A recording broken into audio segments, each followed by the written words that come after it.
phone ko, dati po na yun. Nawalan po ako ng notification kasi wala po akong cellphone ng time na yun. Pero sino nakipag-ibalay? Siya po. Anong ginawa mo nakipag-ibalay sa sa'yo? Yung ginawa ko po is, ano yan, pinanggap ko po yung mga... Oo, dyan! Saka hindi ko kayo nakontek iba, nakapag-ibalay tayo eh. O, sige, tapos, ginawa mo. Yung ginawa ko po is, ano yan, yun, yung time po ngayon eh, nagbabanda po ako. So, yun, hindi po ako para, ano yan, para makita ko po siya.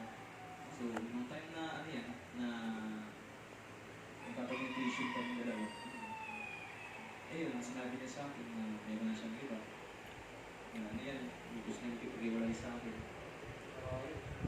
So, nung gusto mo nang gumawa ka na ng paraan para nalaman ko yung komunikasyon, nagkataon ngayon may boyfriend na siya. Yun po, yung time ko rin is nanliligaw ko muna sa akin. Pero ano yun, nanligaw ko ulit sa kanya? Nanliligaw ko po after 3 years. So, naging sila yung nanligaw sa kanya before? Nagiging sila ko lang po.